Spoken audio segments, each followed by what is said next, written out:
नमस्कार दोस्तों, हमारे चैनल धार्मिक सार में आप सभी का बहुत बहुत स्वागत है। आज हम आपको वट सावित्री व्रत पर सुनी जाने वाली सत्यवान और सावित्री की कथा सुनाने जा रहे हैं। एक समय की बात है, एक अश्वपति नाम की राजा थे। उनकी कोई संतान नहीं थी। राजा ने संतान प्राप्ति के लिए अनेकों यज्ञ किए, जिसके फलस्वरूप उन्हें एक तेजस्वी कन्या की प्राप्ति हुई। राजा ने कन्या का नाम सावित्री रखा। समय बीतता गया और सावित्री विवाह योग्य हो गई। एक दिन राजा ने सावित्री से कहा, सावित्री, अब तुम विवाह योग्य हो गई हो, इसलिए स्वयं अपने लिए योग्य वर की खोज करो। पिता की बात मानकर सावित्री मंत्रियों के साथ यात्रा पर निकल गई। अनेक ऋषियों के आश्रमों, तीर्थों और जंगलों में घूमने के बाद वह राजमहल लौट आई। संयोगवश उस समय उसके पिता के साथ देवर्षि नारद भी थे। सावित्री ने उन्हें प्रणाम किया। राजा अश्वपति ने सावित्री से उसकी यात्रा का समाचार पूछा। सावित्री बोली, पिताजी, तपोवन में अपने माता पिता के साथ निवास कर रहे सत्यवान मेरे लिए योग्य हैं। मैंने मन से उन्हें अपना पति चुना है। सावित्री की बात सुनकर देवर्षि नारद चौंक उठे और बोले, राजन, सावित्री ने तो बहुत बड़ी भूल कर दी है। यह सुन अश्वपति चिंतित हो गए और बोले, हे देवर्षि, सत्यवान में ऐसा कौन सा अवगुण है? इस पर नारद जी ने कहा, राजन, सत्यवान के पिता शत्रुओं के द्वारा राज्य से वंचित कर दिए गए हैं। वह वन में तपस्वी जीवन व्यतीत कर रहे हैं और अपनी दृष्टि खो चुके हैं।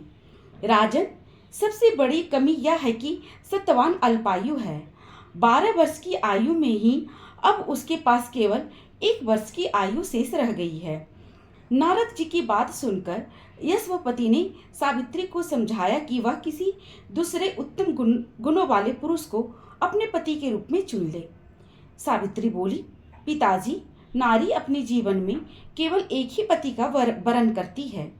अब चाहे जो भी हो, मैं किसी दूसरे को अपने पति के रूप में स्वीकार नहीं कर सकती। पुत्री की हट के आगे पिता विवश हो गए और सावित्री का सत्यवान के साथ पूरे विधि विधान से विवाह करा दिया गया।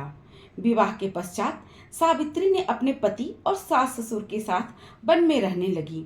जैसे जैसे समय बीतता जा रहा था, सावित्री के मन का भय बढ़ता जा रहा था। नारद जी के कहे अनुसार जब उसके पति की आयु मात्र 4 दिन बची, तब सावित्री ने 3 दिन पहले से व्रत रखना प्रारंभ कर दिया।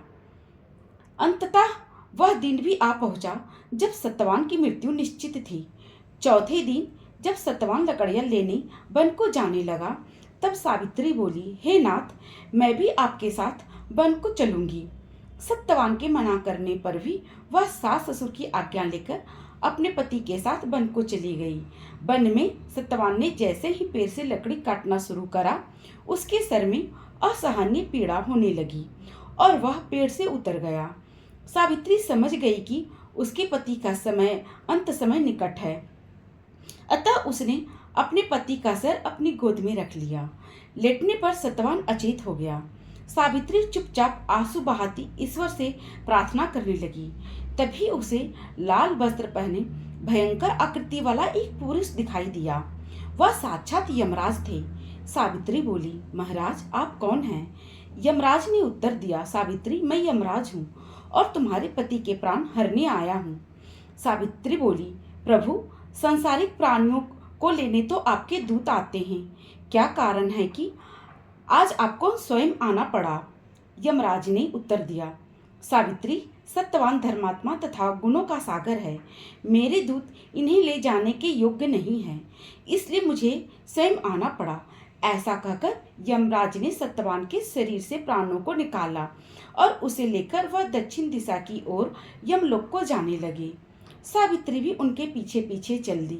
सावित्री को अपने पीछे आता देख यमराज बोले, सावित्री, तुम मेरे पीछे कहाँ आ रही हो?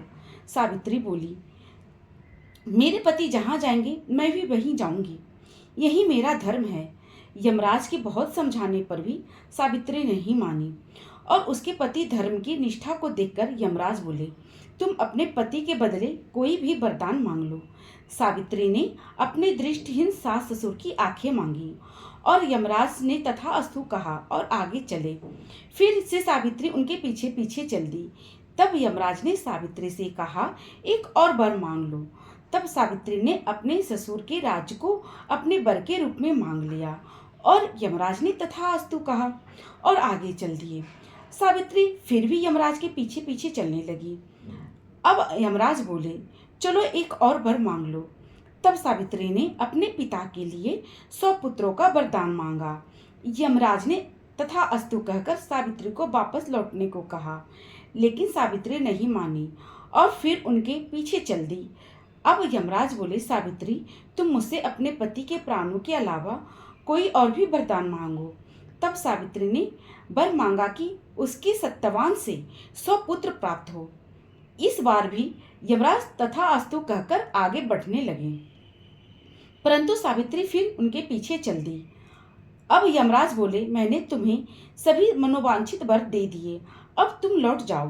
तब सावित्री बोली, महाराज आपने मुझे सत्यवान से 100 यशस्वी पुत्रों का वरदान दिया है और सत्यवान के बिना पुत्र कैसे संभव होगा। ऐसा कहकर सावित्री ने यमराज को उलझन में डाल दिया। तब यमराज बोले, सावित्री मैं तुम्हारी पतिव्रता धर्म और से प्रसन्न होकर सत्यवान के प्राण छोड़ रहा हूँ और साथ साथ तुम्हें आशीर्वाद देता हूँ कि तुम्हारी यह कहानी युगों युगों तक सुनाई जाएगी। यह कहकर यमराज ने सत्यवान के प्राण छोड़ दिए और यमलोक को लौट गए। तब सत्यवान और सावित्री अपनी कुटिया में पहुंचे। वहां उनके माता पिता की आंखें की दृष्टि भी लौट आई थी और उन्हें अपना खोया हुआ राज पुनः मिल गया था। दोस्तों, यह थी वट सावित्री की व्रत कथा। यह व्रत कथा कहने और कथा सुनने से विवाहित स्त्रियों के जीवन के सभी दुख दूर होते हैं और उनके पति की लंबी आयु मिलती है। ये कथा आपको कैसी लगी कमेंट करके जरूर बताएं। वीडियो को लाइक और शेयर करना ना भूलें। ऐसी और कथा सुनने के लिए हमारे चैनल धार्मिक सार को सब्सक्राइब जरूर करें। धन्यवाद।